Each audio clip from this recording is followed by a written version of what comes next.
Guardian Radio 96.9 FM. Fresh news, smart talk, all day. The views and opinions of the hosts and guests are their own and do not necessarily reflect the position of the management and staff of Guardian Network. You're now in the Essential Zone, where we seek to be informative, inspirational, enlightening, and dynamic. But more importantly, we seek to be fair and balanced. There comes a time when the game tolerates no spectators, only players. There comes a time when we must recognize that our individual aspirations shape our collective destiny. There comes a time when getting in the game, despite the risks, despite the challenges, regardless of the cost, is simply the right thing to do. There comes a time when we must find our hearts, find our soul, and pursue our purpose for the greater good of all, for country, for humanity. There comes a time when we must manifest our true greatness. Yes, there comes a time, and that time is now. So let's get down to the essentials. The essentials. Serious radio for serious people committed to advancing the national conversation.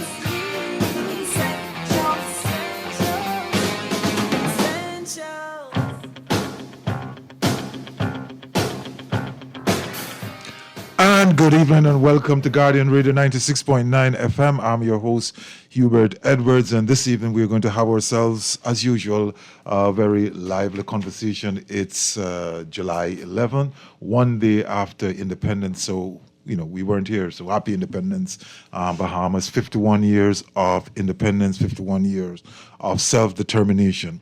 And that's kind of the era around which our conversation will kind of revolve today.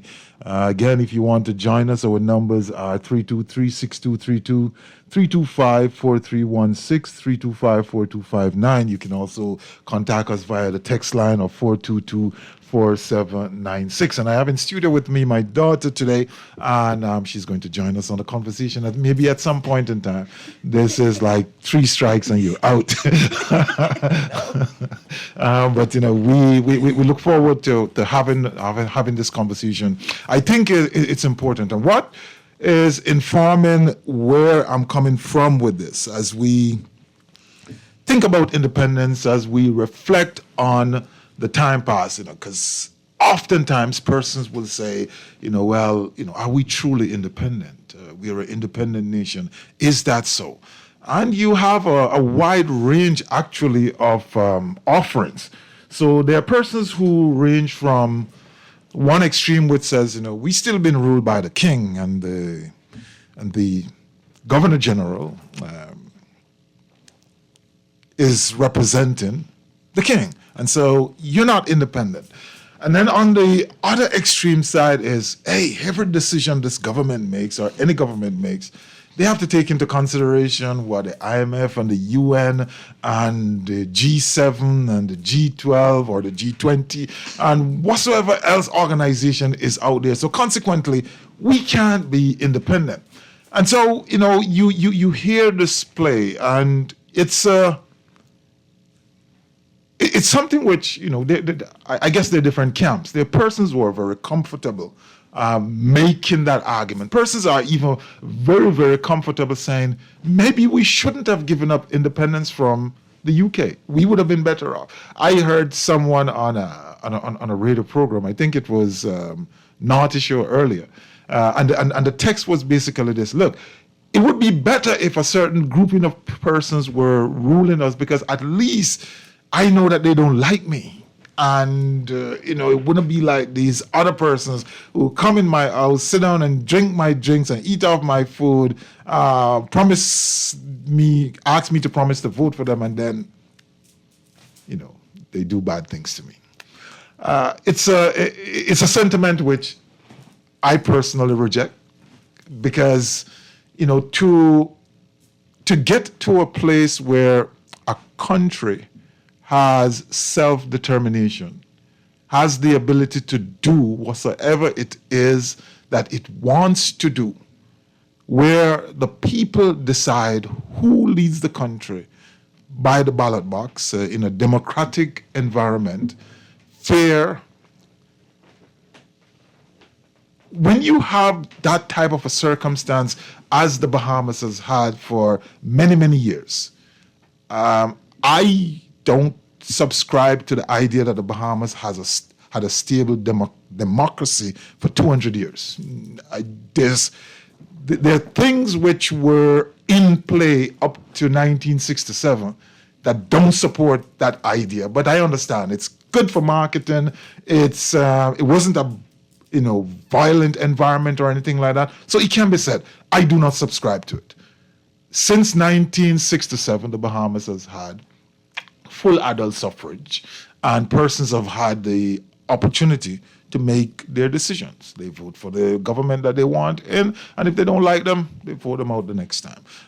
Sir Lyndon Pinlin and the PLP was in for 25 years, and then came the FNM, and they were in for 10 years, and then subsequently, everybody has been in for 5 years in, 5 years out, 5 years in, 5 years out. And so consequently, you have the total populace, making a determination, the citizenry of the country making the determination as to who's going to lead the country and who's going to make these decisions. And it's around that type of a concept, it's around that foundation, that framework, that infrastructure, that this whole idea of independence is built. Now, yes, we can, and we will get into the discussions around, some things which exert influence. But the exertion of influence does not in any way, shape, or form diminish the absolute idea of independence, in that we are not any longer connected to a metropole. There's no mother country. There's no father country. Yes, relations maintained with the UK for historical reasons. Some of us agree with some of us don't. Yes, relationships have been maintained with a grouping of countries within the Commonwealth for trade reasons, for geopolitical reasons, for cultural reasons, and that's fine. But in absolute terms, the Bahamas is an independent country. Another discussion which arises, and we go back to some more of that later, as soon as my co-host warms up and gets ready to speak. But there was a question asked recently: is the country better off today, 51 years after independence, than it was 51 years ago? And again, depends on where you come from, where you sit, what perspective you wish to take, how you look at it. You may say no. And there's a school of thought or a grouping of persons who will agree with you.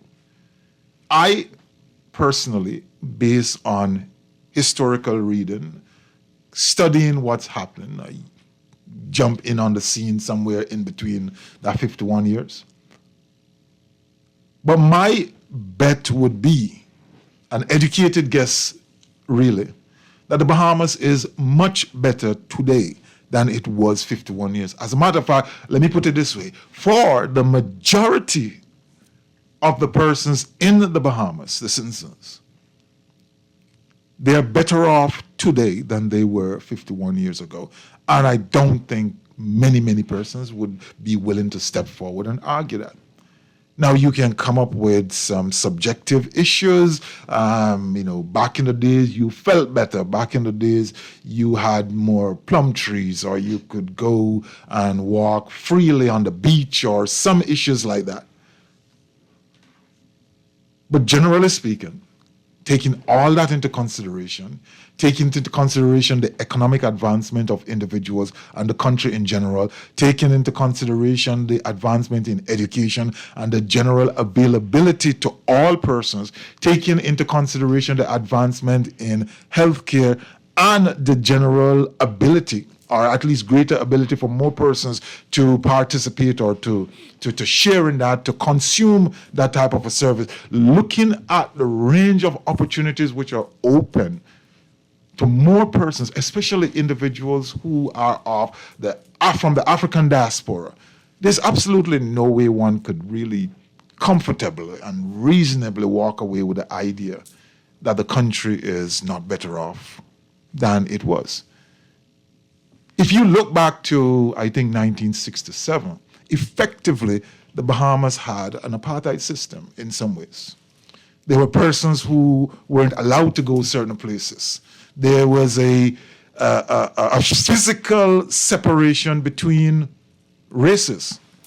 Collins Wall is and still stands as a testament to that time. That's not here now.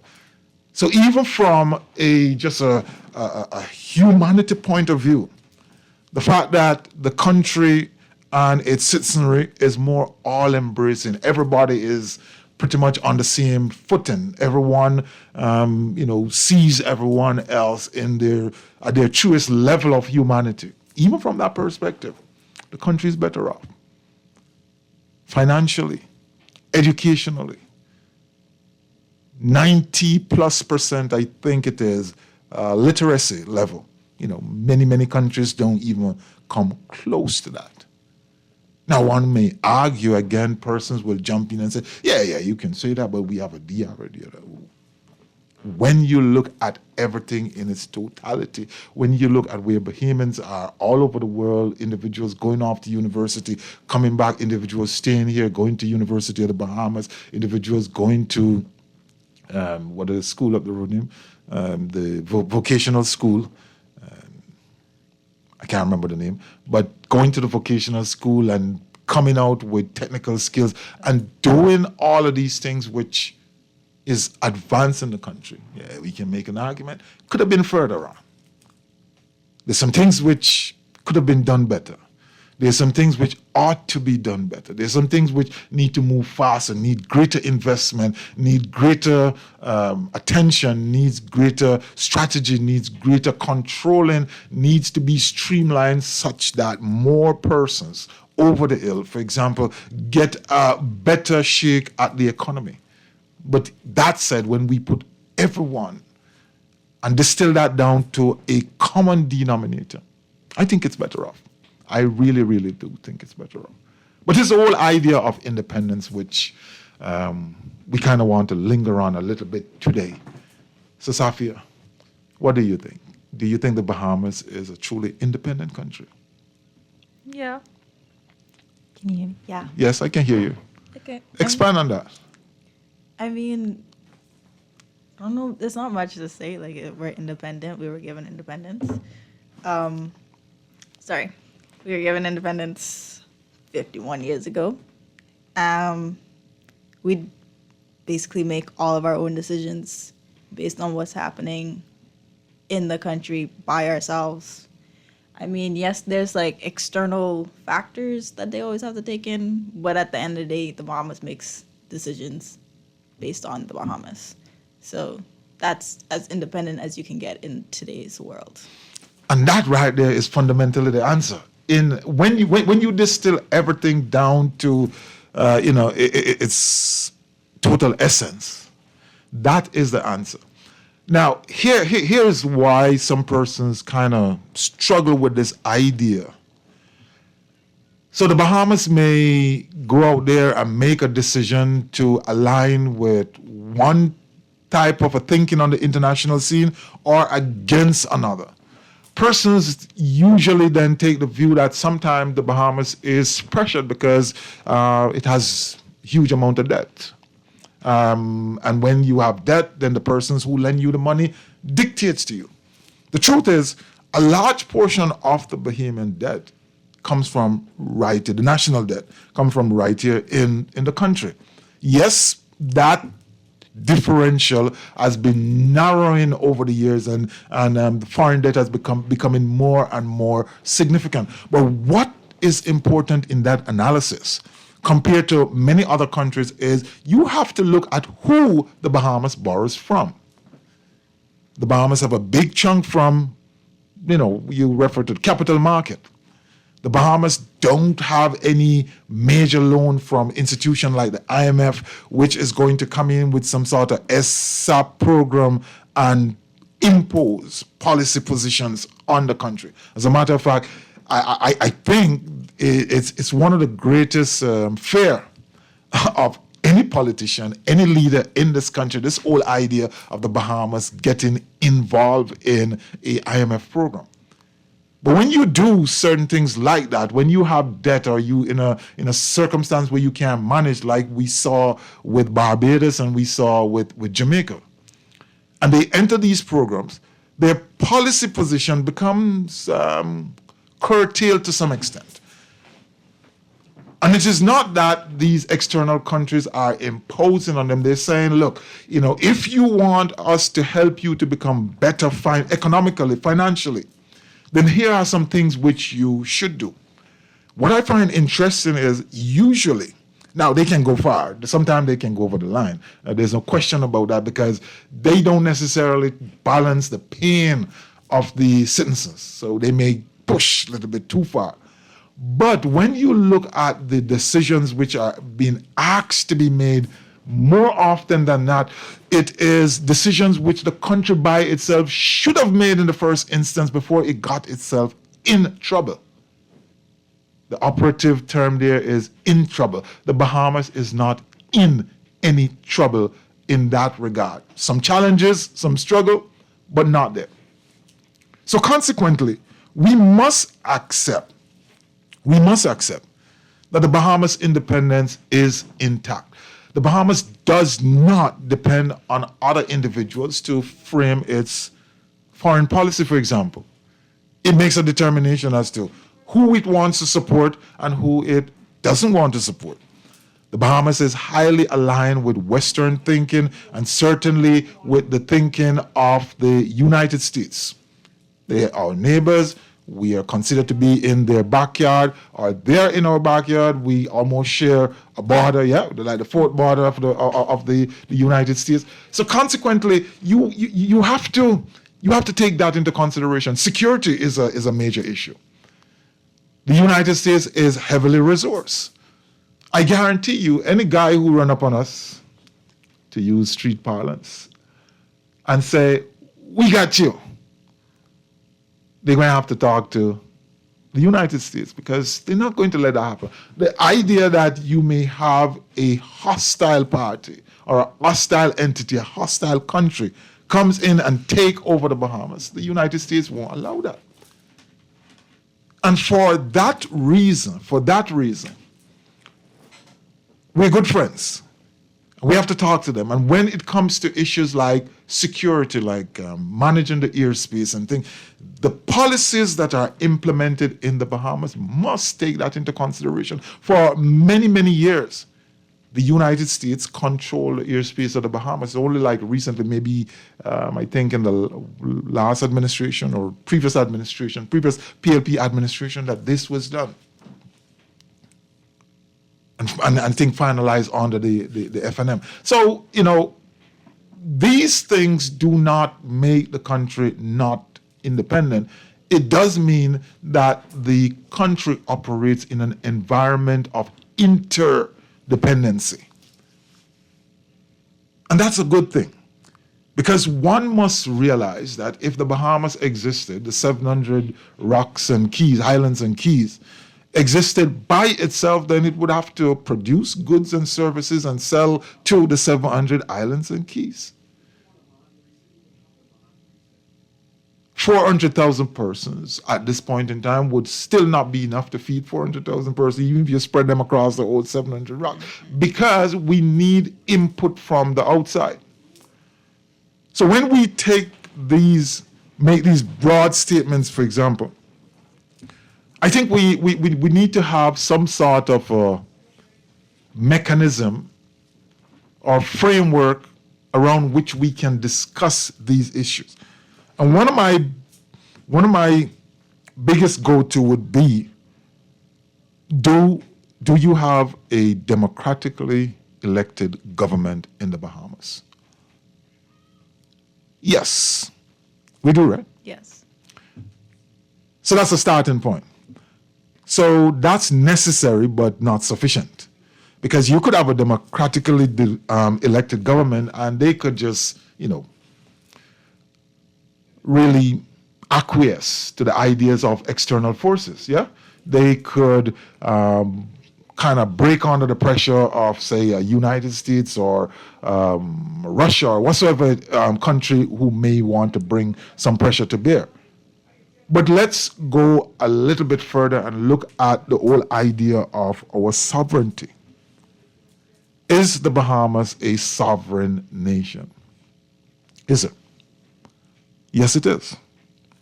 The Bahamas is a nation in full control of both its internal and external affairs without the interference of anybody.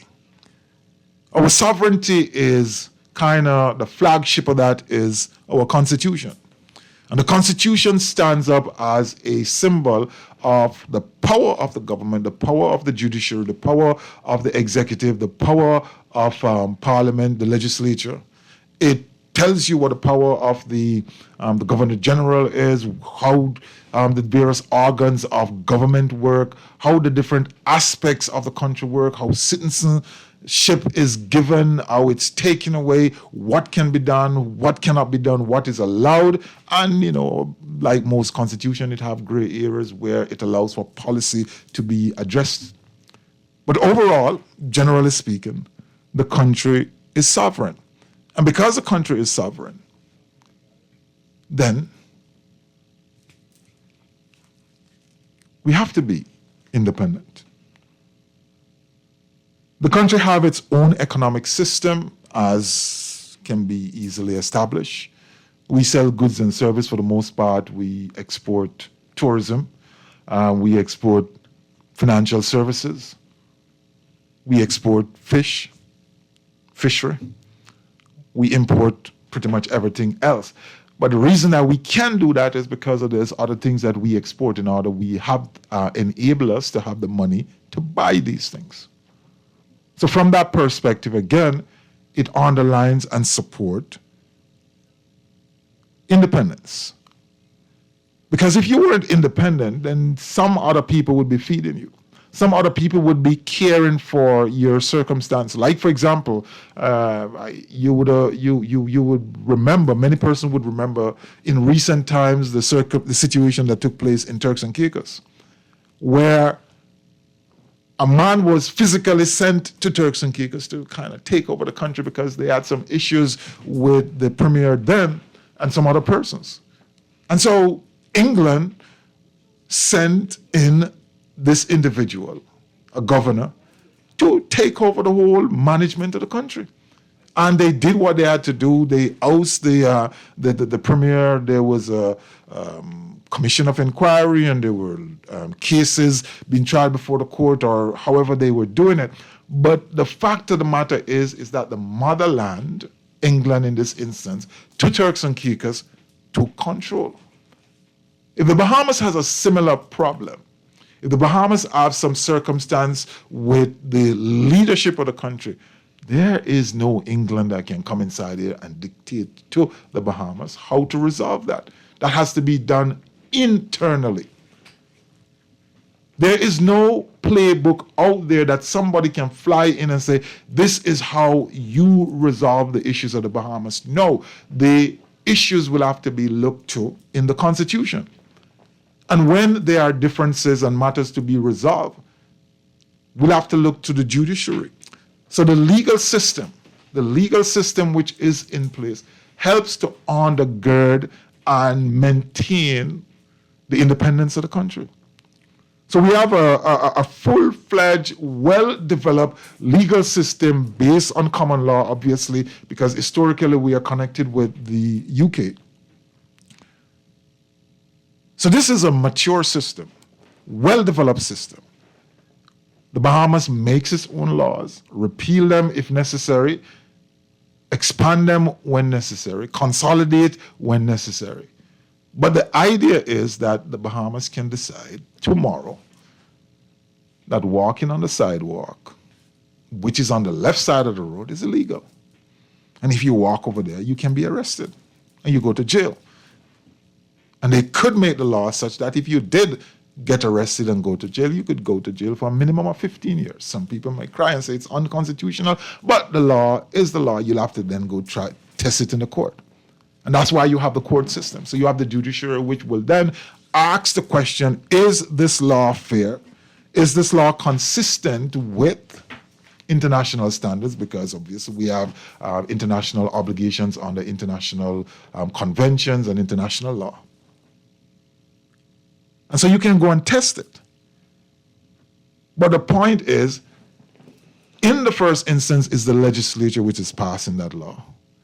And in the second instance, if you're going to test or challenge it, you're going to go to the judiciary. And all those organs, 2 organs of government, are internal to the country. So when persons make this broad statement that we're not independent, for me, it's a little bit of an affront. When you speak about a country not being independent, with Bahamas, Jamaica, Barbados, whichever country, I think greater care should be put into analyzing and assessing. And I understand on some level, on an emotional level, why persons say this at times. But the truth is, we have to get rid of the emotion. We have to go beyond that, and we have to get into what the fundamentals are. Because when we're talking to young people like Safia here. And when you sit, Safia, and you listen, as we heard earlier, persons sharing this information about, what they would prefer or who they would prefer to be led by. I mean, how do you absorb that? How does it hit you? The idea that you have the option of being led by persons of your own, of your own kind, individuals within your own country. But here's someone proposing, well, I think some persons external to this country is better off leading us. Well, because I would be better off knowing that the individual actually don't like me and is going to treat me badly, but I can deal with that. What will you take on that? Me personally, I would not like someone externally ruling over, making decisions for me. Because, for example, say someone comes in right now. They've never been in this country before. They've no idea, just read up some history, couple things, what they're told to fix, and that's it. They come in and they make their changes based on what they know. But obviously they didn't grow up here. They don't know the culture. They don't know anything. They don't actually know the history. Something about that just doesn't sit right with me, because I grew up here, and I want someone who has my experience, my similar feelings about how my country should be run to run my country. Mm-hmm. So it seems unfair in a sense to not only me, but everybody, because how can some random Englishman come in here? How can some random Englishman? Are you picking on the Englishman? I can. Yes. You asked my opinion, so thank you. Go ahead. Come in here and tell me that what I've been doing, what's been working for us for years now, even if some things still have to change, is completely wrong, and we need to change our system. And now, but just because he does it differently. Yes, it's that works over there, but this our small couple of islands. Mm-hmm. It's run differently, and only we know how this country will be run, because we're different. Does that mean you're not open to suggestion? You're not open to new ideas? You're not open to making informed adjustments? No. That means, hey, maybe we can sit down and talk about some things that can help you run this country. I noticed that you had a problem, and I wanted to say, here's how we deal with it over here. Maybe it'll work over here. Wait. I'm not going to put out random words I don't know. Yes.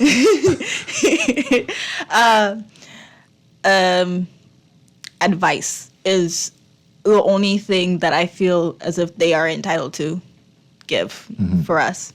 There's no way I would listen to somebody who don't even know the national anthem of this country. You're radical. I mean, I get what you're saying. It wouldn't be as radical in not knowing the national anthem because persons turn up, you don't, right? But the point you made earlier, I think is very important. I'll reframe it like this. The only thing that any external entity, whether it's an individual or an organization, is entitled to is their advice and their suggestions. Yep. And ultimately, if that advice and that suggestion becomes implemented, it's not them, but because someone locally, someone in authority, someone in power made an active decision to take the idea, to take the suggestion, to take the advice and implement it. So when we often make this argument that these persons are telling us what to do, we skip over the part which says, well, we can tell them no. Exactly. We can reject what they say. It's optional whether or not we decide to do that. And as you indicated earlier, which I think is a very important point, you kind of frame it differently. But your thing which works where you're from may not work here because there's certain nuances. Not that we're not going to take it, not that we're not going to implement the best element of it. But I know some things that you don't know. Like if you decide, well, we're only going to make sure we send the people to jail who walk on the left side, right? Maybe in certain places, that's the only space you can put a sidewalk. Because if you put it on the left side, it's going to cause flooding. Maybe. I'm just making this up as I go. But the external individual wouldn't know that.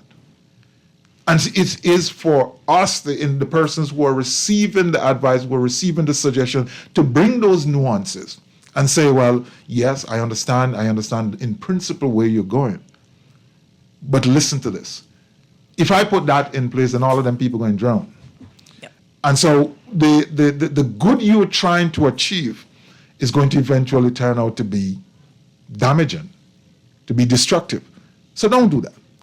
And so we have to get to the place where we understand when we're talking about a country, when you're talking about your country, that independence is not this idea that we exchange information, that we share ideas, that there is some level of interdependency taking place here.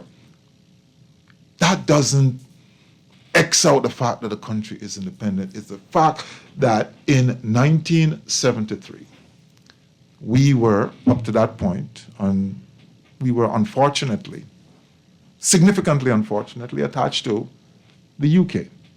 That came out of a history of slavery and colonialism.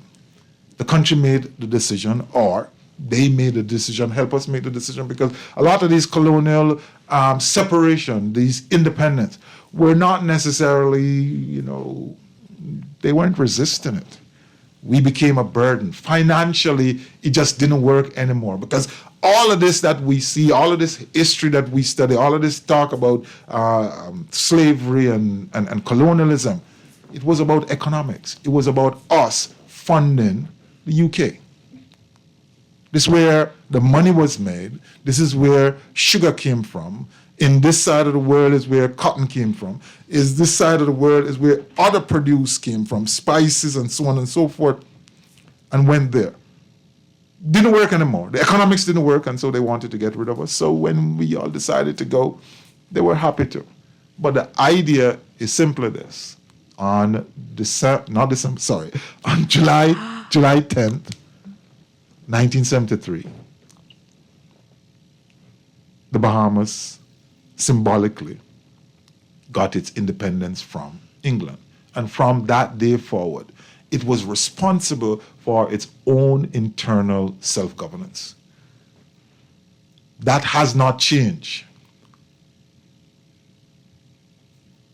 The UK flag has never been put up back on a pole since then to say, hey, we're taking you back over.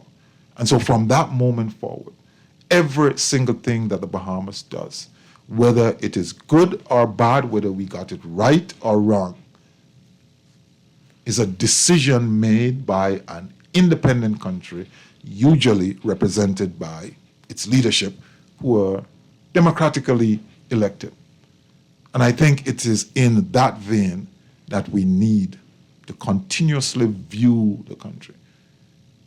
There are many persons who really fought for this moment, persons who put a lot of effort in making that happen.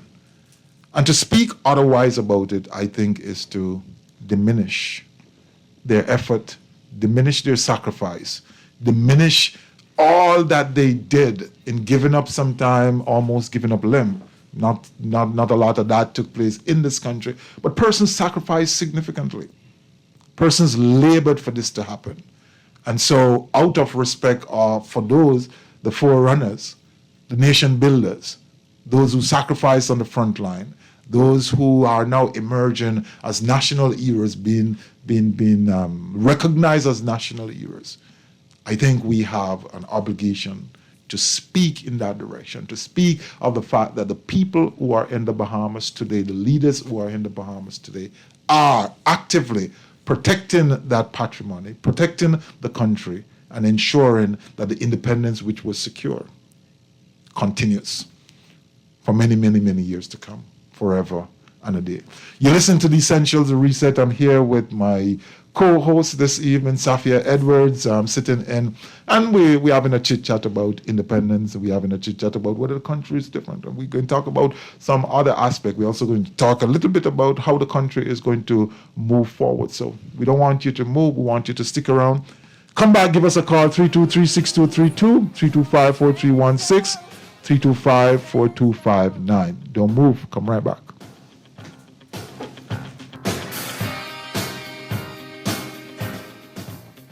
You try to rest, but roll with the best. For all your printing needs, there ain't no one better, no. For posters and banners, magazines and flyers, for window decals, greeting cards and newsletters. No job too big and there's no job too small.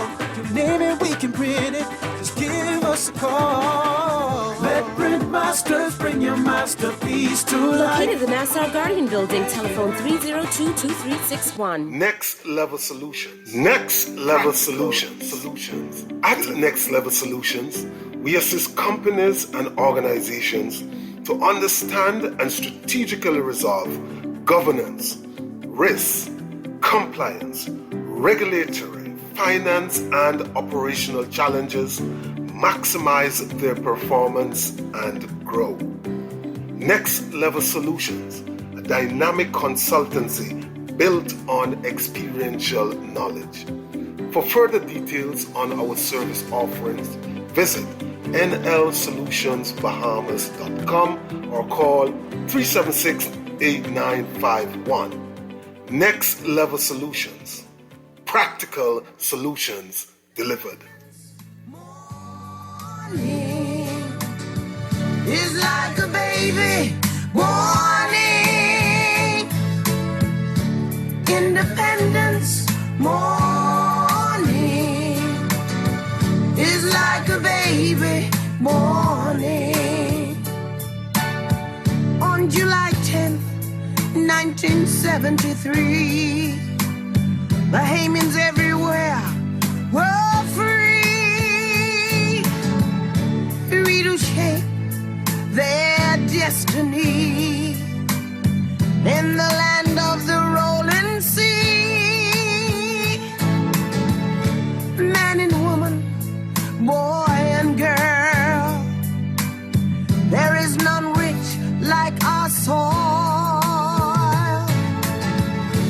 Independence morning is like a baby morning. Independence morning is like a baby morning.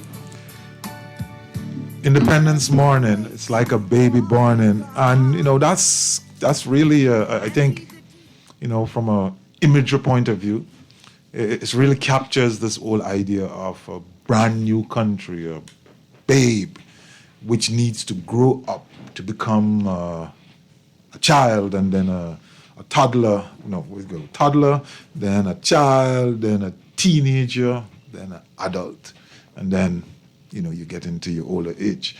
But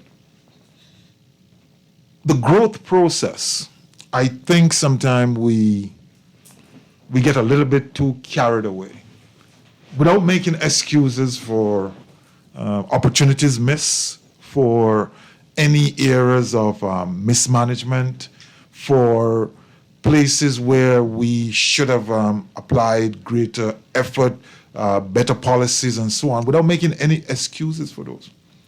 One has to understand and appreciate that there's a growing up process. So many of the things, and sometimes the country gets compared to bigger countries, developed countries. And in 2024, I can understand that there is a ubiquity of information which didn't exist like in a century or 2 centuries ago, where if a big country was doing something and doing it excellently, when we couldn't find out, we didn't know what the technology is, we didn't know what the processes are. Today, that is so much easier to know and to apply. And consequently, the period between having a desire to do a thing and actually being able to implement that's significantly reduced compared to 200 years ago, maybe even 50 years ago, before the internet existed. So we have to look at country through those type of a lens, but also understand that development and maturity takes time. We also must not, and too often, we see persons who become or have this propensity to become insular. It's kind of like an all or nothing, it's us or them type of a situation. But in the world that we live in today, a very interconnected world, this may be where this idea of lack of independence comes in, because the areas, the gray areas in which we exist, where there's a crossover between one country and the next, one interest and the next, highlights our interdependence with other nations around the world, with other peoples, with other cultures, even before going outside the borders of the Bahamas, even before stepping on a plane and going to the United States or to Canada or down in Turks and Caicos or down in Jamaica or any place else. If you just spend some time right here, looking at the people who are here, you realize that there is an interdependency between persons of different nations taking place right here in the Bahamas. Some of them bring skills, some of them bring manual labor, some of them bring money, some of them bring capital, if you want to style it as that.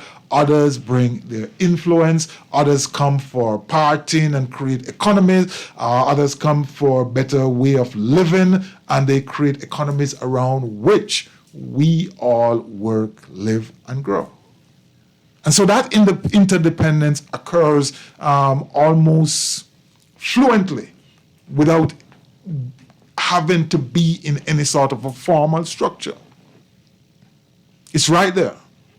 The moment you need, the Bahamas needs a teacher, and that position cannot be filled or isn't filled by a local Bahamian, the interdependency is at play.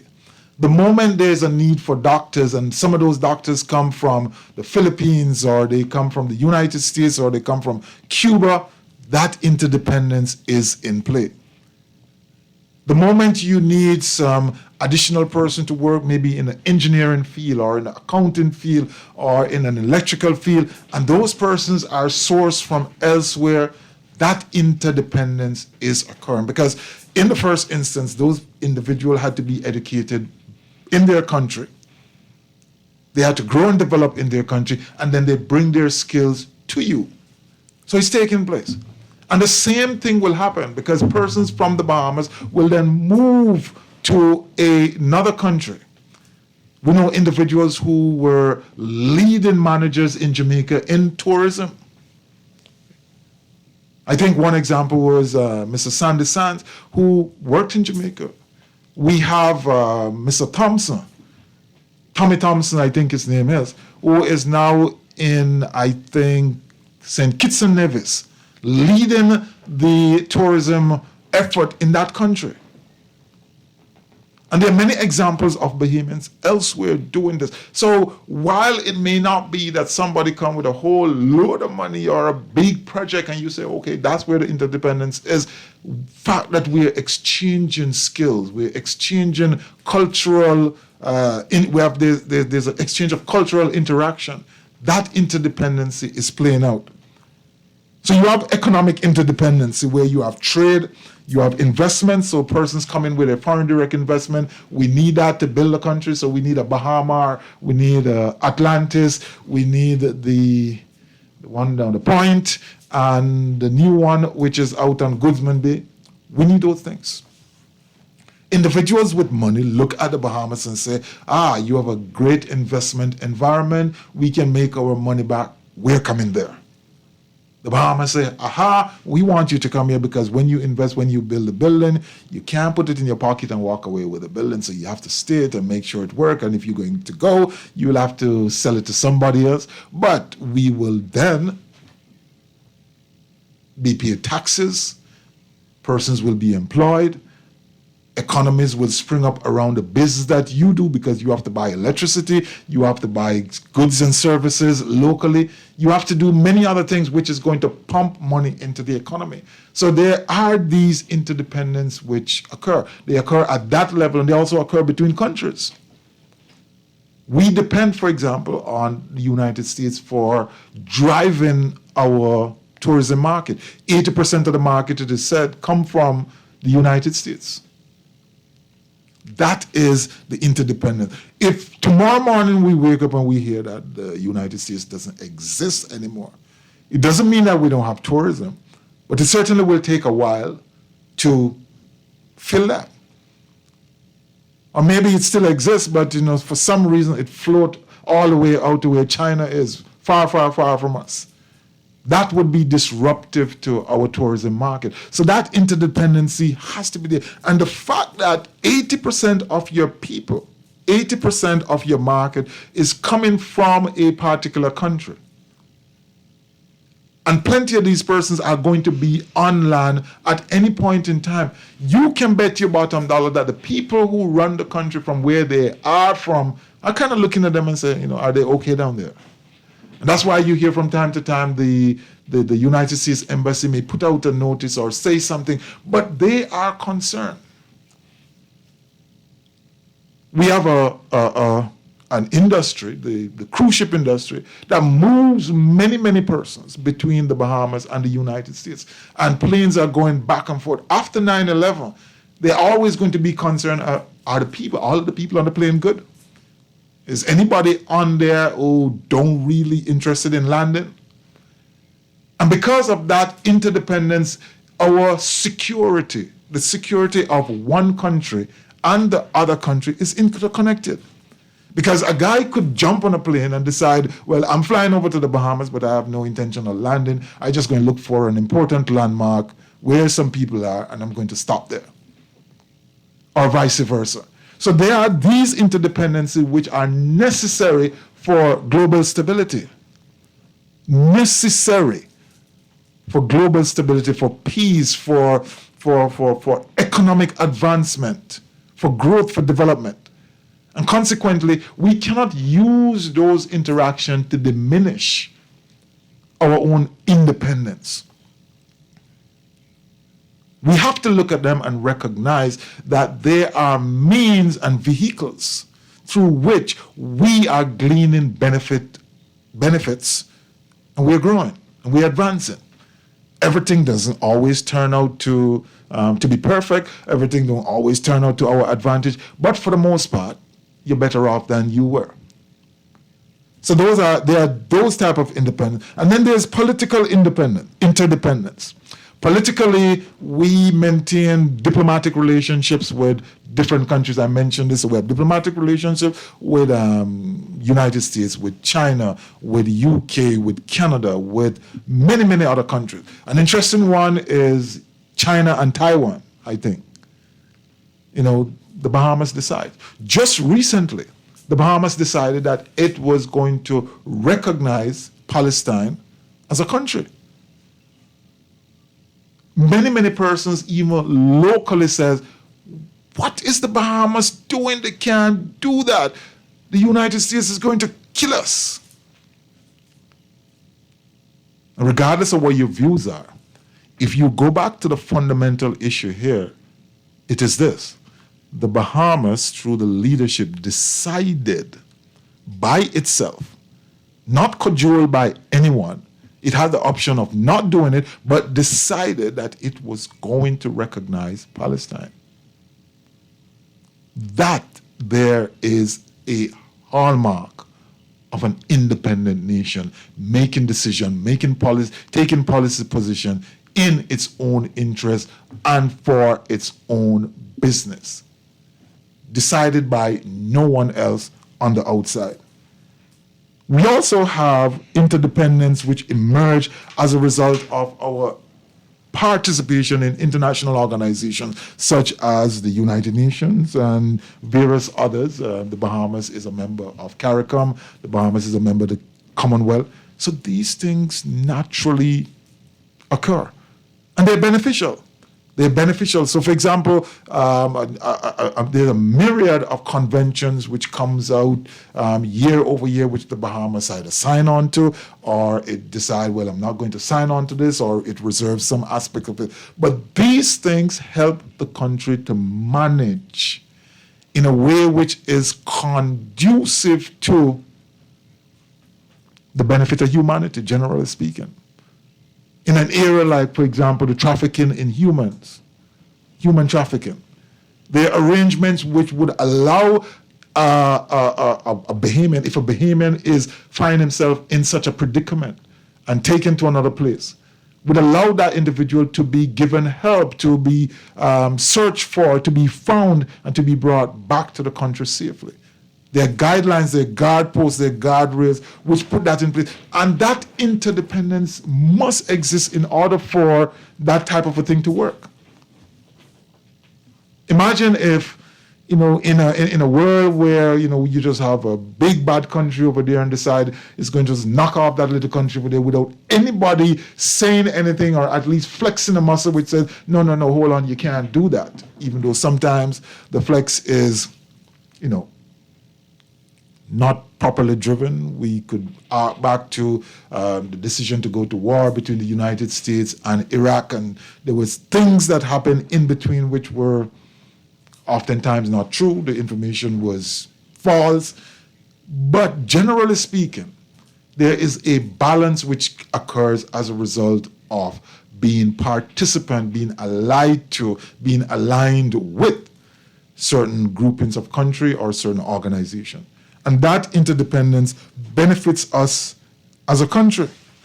There's legal and regulatory independence. In some instances, the Bahamas, get beat up. There's AML, KYC. There is all type sort of a regulatory arrangement which impacts our financial services. We get sanctioned, sometimes we get, well, not sanctioned, but blacklisted or grey listed, and we cry foul. But in the grand scheme of things, when you kind of take out some of the hits that we get and you look at a country all across the world, these regulatory arrangements, these legal arrangements, these international obligations help to make the world a better place, help to make the financial system more stable, so that monies can keep flowing into the Bahamas. So the Bahamas can be viewed as a jurisdiction of great repute. And consequently, people come here to buy financial services. People come here to live. People come here to do whatsoever they do, and the country benefits. That's interdependence at work. And I mentioned already the international laws, so where you have countries are bound by international laws and treaties which regulate behavior. We have laws on human rights, very, very important. We have laws on trade. We have laws on the environment. The government currently is seeking to do a debt for swap, a swap where we trade debt for, taking portions of the country, whether it's a sea park, and reserving that, and as a result of that, we would get concessionary loans, right? And I'm not using the right term at the moment, but the whole idea is that we either get the debt forgiven, or we receive debt at concessionary levels. How can this happen if the Bahamas is at a place where it owes money, maybe a bit challenged in making that payment? And there are entities, whether it's a country or an organization, willing to do this, willing to recognize that the Bahamas protecting the seagrass or protecting the marine parks creates a benefit for the wider world outside of the Bahamas, and therefore willing to give concession. That level of interdependence ultimately benefits us because there's more conch being bred in those protected areas. There's more fish. The areas which we have seagrass, which gives off more oxygen or suck up more CO2, whatever the direction of the movement is, that becomes beneficial to us as a country, just as it benefits everybody else. So consequently, we have to get to the place where we start to understand that we're not living in an non-independent country, but rather a country which is fully independent, but with a whole suite of interdependency which are necessary for the country to function well, for the country to flourish, for the country to have opportunities to grow and develop, and for every individual, you and I, to benefit. And we can argue about how much the money flows to you personally or the person around the corner as an individual. We can argue that, but at a macro level, at the high level, cumulative level, it is happening. And because it is happening, the country is able to maintain certain economic arrangements, certain economic system. The dollar is able to be pegged one-to-one with the United States. We are able to find money to maintain the reserves and consequently maintain the peg. And, all the Bahamians out there are very, very proud of the fact that the dollar is strong. It's one-to-one. It's a source of pride. Comes with advantages and disadvantages, yes. But what would happen if tomorrow that was to change because we decided in an insular way that some of these interdependencies that we are currently nurturing are unnecessary? We don't want to be a part of a certain organization. We don't want to be a part of CARICOM. We don't want to be a part of the Commonwealth. We don't want to have any type of relationship with the UN. We don't want to interact with the World Bank. We don't want to interact with the IMF. What would happen tomorrow in that type of a circumstance? Would you then turn around and say that the leadership are wrong? They made the wrong decision to move away from these things? Would you say that? Or would you cheer them for doing so? Because in a short while, we would have potentially less tourists coming in, less economic activity. The dollar would come under pressure. And you would be happy, yeah? No, you wouldn't be. You would now start to saying, well, why is it that they're not talking to the UN? Why is it that they are not part of CARICOM? Why is it that we are not a part of the Commonwealth? Because these things benefit us. Oftentimes, and this is where this little thing comes in which says The cow don't know the use of its tail until it loses it. And you have some fly to fun away. At the point in time when we lose these things, it will then become evident how important they are. And so I'm saying to persons out there who support this idea of making broad statement about the lack of independence, and when the country goes out through its leadership and get involved in these multilateral arrangements for the benefit of the country. And this statement assumes that they do it properly and they do it well and they implement these things effectively for the benefit of the citizens. My statements assume that. But the whole idea is that we cannot not do these things. We cannot live in an insular fashion. We cannot run away from the rest of the world. And if that is how you define independence, you're going to have a problem. Because as much as you may be or you may feel that you are an independent entity in and of yourself, you're dependent on so many other persons. Somebody build your house, somebody cook your food. You may be able to cook the food, but somebody prepared the produce, somebody planted the yam that you eventually eat, or the thing which made the flour or the rice. You cannot survive by yourself. No one does. And it is in the same way that the country need to. And what we must understand when we make these broad arguments is we should not kind of give leadership a pass. We should not just simply say we're not independent because the United States is telling us what to do, or the UK is telling us what to do, or the IMF is telling us what to do. The thing that we should look at and ask ourselves is, how well are our leaders making the decisions which need to be made? Because every single thing which happens or don't happen is a result of an active decision. They decided we're going to go with this, or we're not going to do that. We're going to implement this, or we're not going to implement that. Or they just totally forget. We were supposed to do that, we forget. It's a decision. The fact though is that when you assess the independence, you must look at this idea of self-determination.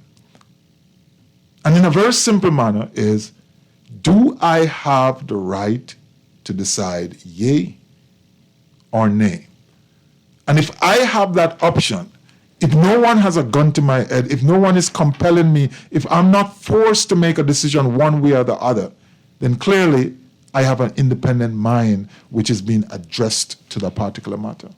And consequently, my independence has been maintained. So it's not some guy, some country, some entities, some organization out there which is running the Bahamas.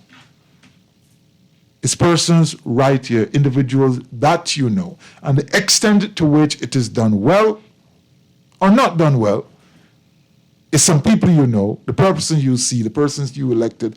Those are the decision makers, and they are the individuals who are managing this independent entity on a go-forward basis.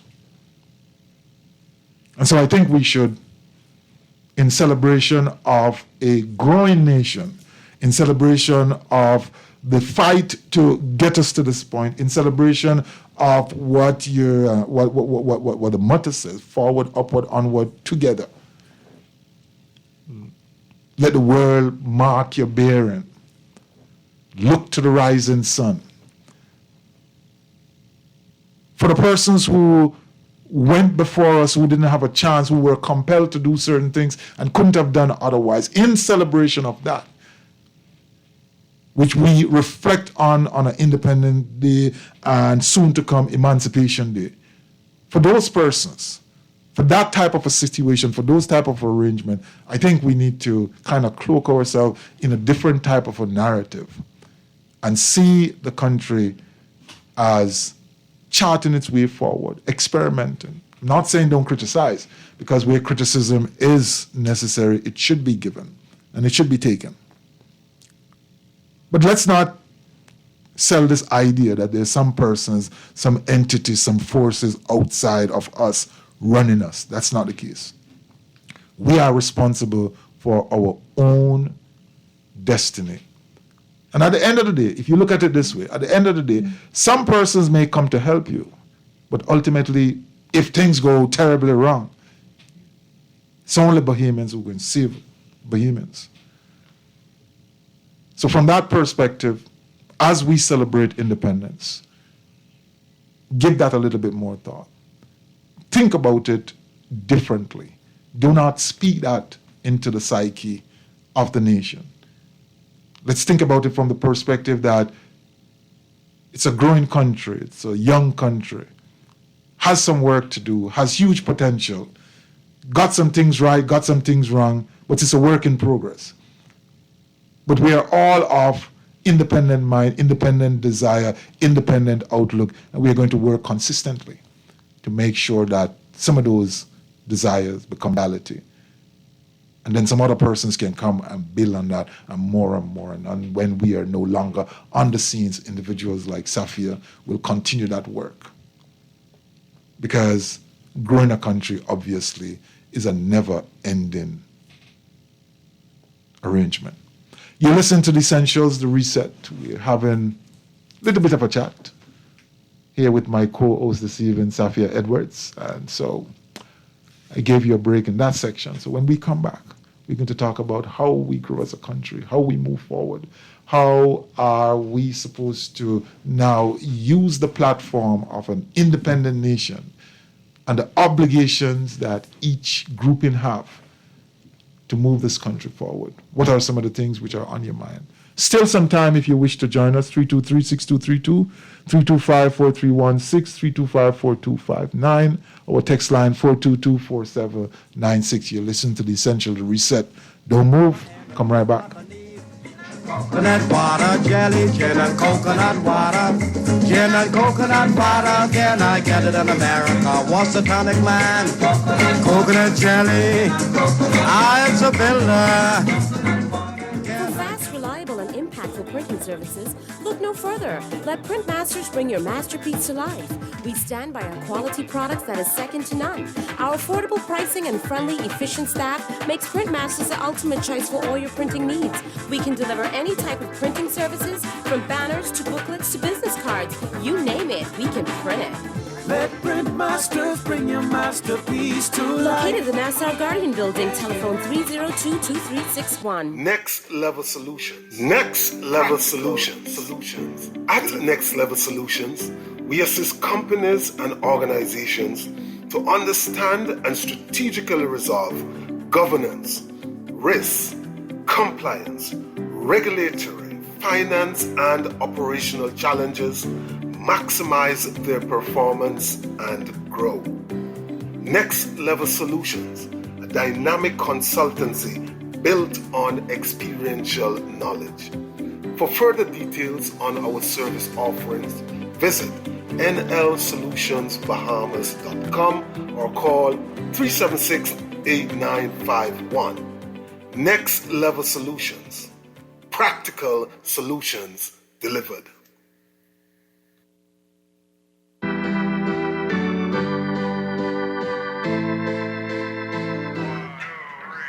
Nassau is the capital, Bahamas. Bimini is the gateway, Bahamas. 1492, Columbus landed. 1973, we were free. From Nassau to Inagua, Bahamas. From Freeport to Miguana, Bahamas. Tourists love our country, Bahamas. 700 islands, Bahamas. Happy Independence, Bahamas.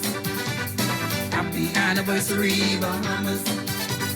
Happy Independence, Bahamas. Golden anniversary, Bahamas. Regarding any tumor, Bahamas. And welcome back to the Essential Happy Independence Bahamas. It was yesterday, but obviously the show is today, so we have to deal with that. After you get to the point of talking about independence, which by its nature, the day itself is celebrating everything up to now. So everything up to Tuesday was celebrated on Wednesday. Yeah?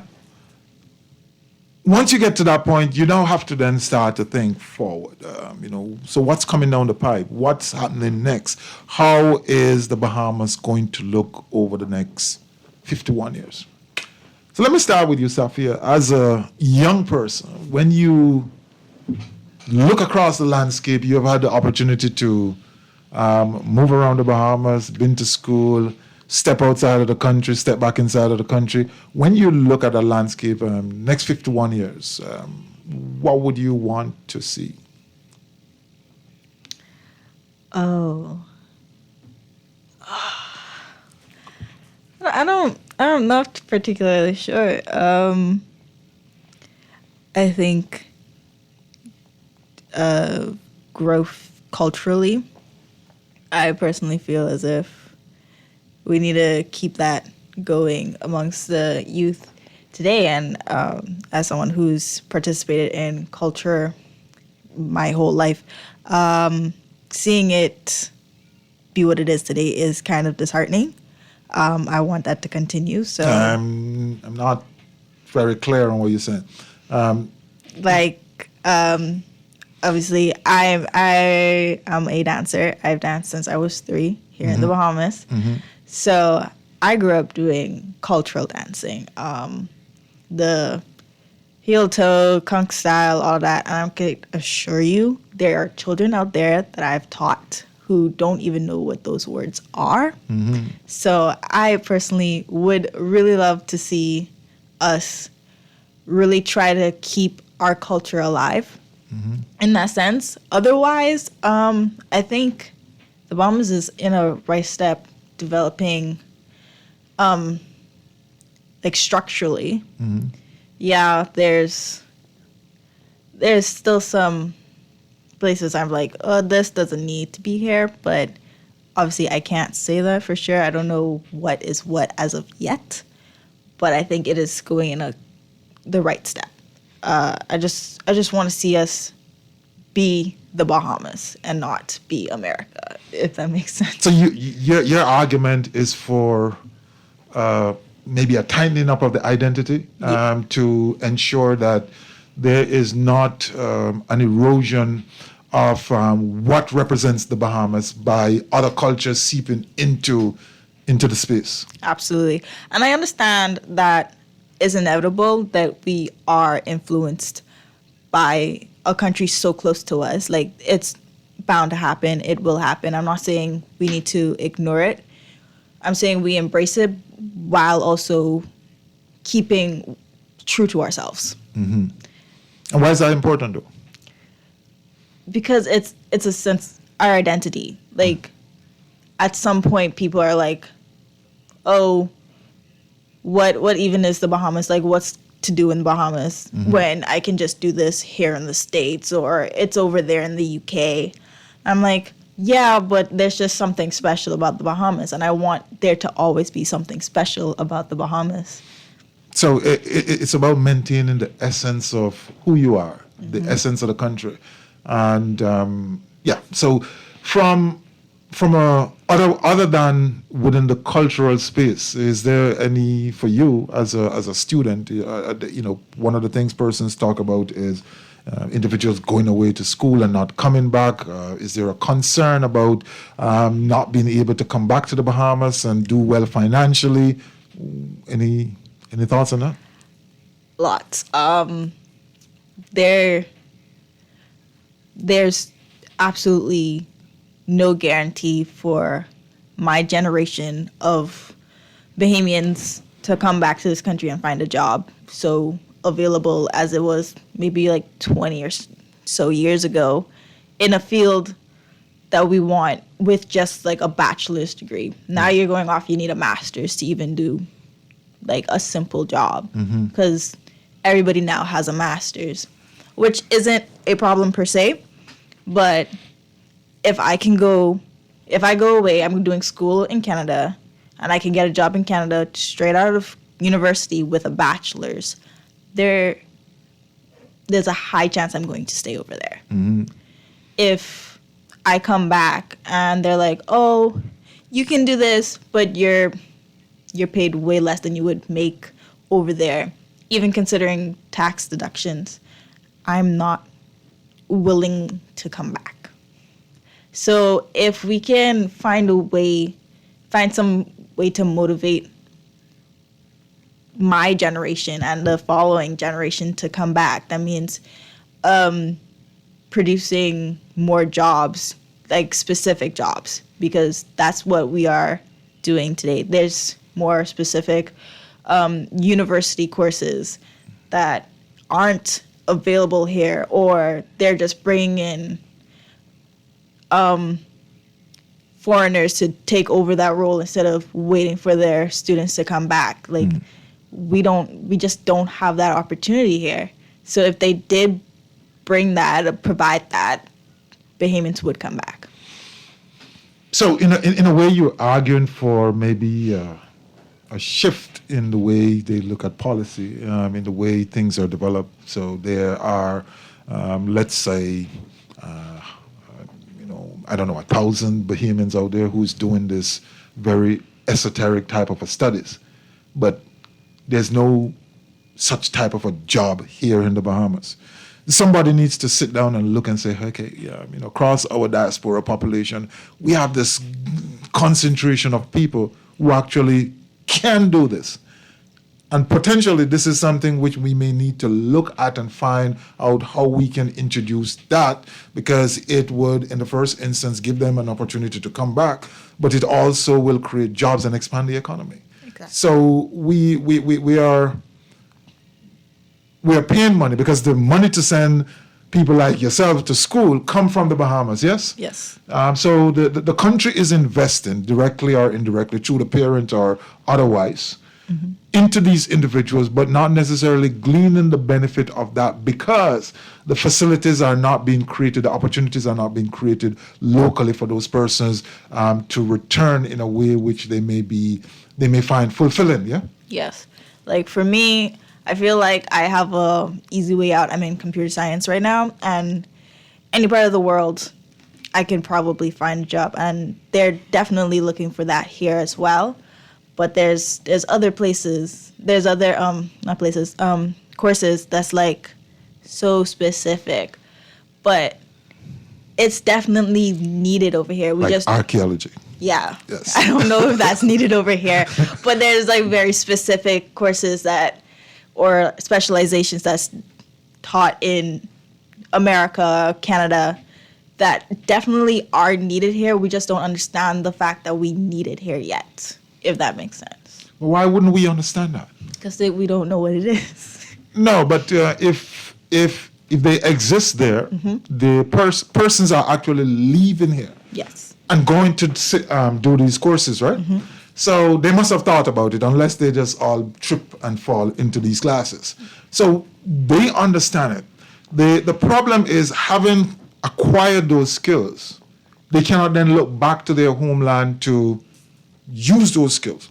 So there is a disconnect, maybe, between the demand for those type of courses and how those are going to be applied. So if someone in a policy position was to say, okay, let's do a survey, or let's have a register of the students who went off this year, for example, just shooting the breeze here. And let's say 100 students went off. Let's see exactly where they went and what they are studying. And you start this year, and then over the next 5 years, you realize that, okay, 90% of them are really going to do the traditional stuff, or the very stuff that, like you in computer science can come back and, find jobs. But there are this consistent 10% who are going into these 1, 2, or 3 areas. And over the 5 years of study, it was like 10, 20, and then in year 5, it's 50 of them. Yeah. And this is something which the country could use. How do we get it off the ground? How do we create incentives, for example? How do we create tax break to encourage an organization or organizations to come in and start doing or applying that service from here so those individuals can come back in and start working. Maybe that's the type of thinking which needs to be brought to bear to this process. Your Just thought? need to start the conversation, honestly, because I have said this like a million times. If I was to run for prime minister, I would start some things. But like, I just thought of people who go into environmental science. I don't want to say exactly who is in charge of it over here because I definitely don't know who it is. But I can guarantee you there's a lot of people from this country that are going off to learn that. And they're learning in specific specializations that the Bahamas definitely needs to keep for themselves. But we keep bringing in people because they don't understand that we're going off to that. It's because we're not. I think they don't expect us to go off and learn that. They expect us to go into accounting and teaching because that's what we're usually known for. That's what we are mainly known for, tourism and stuff. So because they don't know that we are interested in it, because it's not really taught in high school like that. It's not taught, honestly, in a degree where we wouldn't know about it until we go off or until we're looking into university. I didn't know about a lot of courses until I was looking into university. That, these things exist. So they're probably like, oh, well, if we need this, there's someone out there eventually that we could probably find instead of, hey, we have this child, 19, going off to university. They'll come back by 23. They could probably fill this role because what we have now is not too detrimental that we need to fill the space. But there's probably someone else, another Bahamian, who went off before them and can come fill this space now and can start building that department wherever it's definitely needed. But wouldn't that take you back to the point you made earlier about, comparing marbles? So you said the money, adjusting for taxes, you need to be still attractive, because if it's not, then you won't come back. Yes. Honestly, without a serious discussion about what the Bahamas can provide for their students, like the incentives to come back. Obviously, our main focus, a lot of the students, they want to come back. They don't want to go back to their parents' house. That's interesting. I mean, I love you guys enough that I would live with y'all for a while.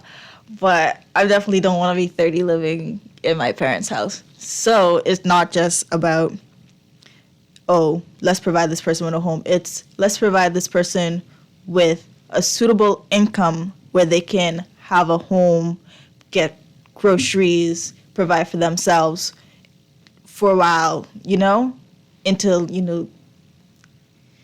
they build up. Yeah, so it's about making it attractive enough. Yes. But there must be an argument, though, that if you're comparing a job in the Bahamas versus the United States, it's a little bit of apples and oranges. There is some adjustment that you have to make. So if you're going to make $100,000 in the United States or Canada, and I make the argument to you that if you come back to the Bahamas, maybe we can pay you 85 because there's no taxes here. Why would that be a challenge for you? I got used to being over there. That's actually the simpleness of it. There's a certain lifestyle. Yes. There's a certain way of living. Yeah. You go over there, it's like a different level of independence from what you're used to. People like new things. You mean getting away from your parents? Yes. Okay. But let's discount that. Yeah. No, it's getting to explore something new. Because I've been to every part of this island. Maybe not explored it in depth as some others have, but I've definitely been from east to west, the little bit of north to south and central. And to me, there's nothing too attractive left for me. To be in Canada, I can stay in Ontario alone and still not explore it in like the next 5 years of university, if someone takes 5 years or 4 or 6. Right. At that point, they've gotten used to how to live over there as an adult. Mm-hmm. You have to come back here and you have to learn a whole new system. Grocery shopping, you didn't do that over here by yourself. You don't have to buy clothes. You don't want to buy clothes over here. Mm-hmm. It's expensive. You over in the States and Canada, Amazon is a day shipping. Over here, you don't know how long it's going to take or if it's even going to come here. It's just a matter of, it's just easier in a sense. It's different. So maybe it is that persons like yourself need to kind of reorient yourself and accept the fact that we are island nations. Yes. Things are different.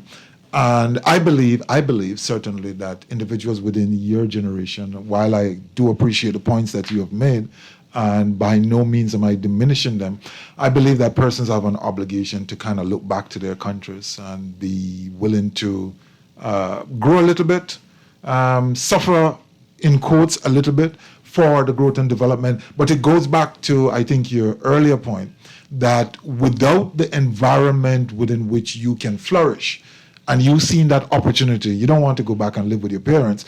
I don't want you to come live with me for real. So you have to be able to see a path forward for you to grow as an individual, to grow financially. But persons do it here in the Bahamas. It happens. Maybe slower in the first instance, but it do happen. And I think that more individuals in your generation need to start thinking about that. But of course, the points you made about some other persons thinking about some of the things that need to be done have to come to a place where they meet. And so there is a better facilitation as to how that can happen going forward. Your last word? I think you are right, but I don't think that my generation don't want to come back. They do want to come back. A lot of us do want to come back. I have definitely thought about coming back. I know my brother is definitely thinking of coming back. Mm-hmm. It's just, where am I going to go? Where are you going to fit in? Where? I came back. I'm doing internships, so I definitely have a possibility of getting a job once I finish university. Mm-hmm. That's for me, but a lot of international students, once they go off, they're getting jobs over there. They're staying over there. So it's like once you come back, your friends are over there. Mm-hmm. Everything is over there. Everything's over there. You need to not make so many friends. But as usual, this is what happens on The Essential. We have a wonderful conversation this evening. Safia Edwards, my co-host, my daughter, joined me and made some great points. Points, I think, which is useful for persons who are in positions of power, in positions of making policy. Give some thought to. There is a divide between how the generations see the country. They want to come back. But they want to be able to see a path forward. And as we celebrate independence, it must be that. It can't be just about what has passed and gone, but where are we going, how the growth and development will take place in the years to come. You've been listening to The Essential. We always end our show by saying, do not allow your greatness to become a victim of your unwillingness to change. All that is left to say is, walk good, one love, and Ubuntu. Good night. Good night.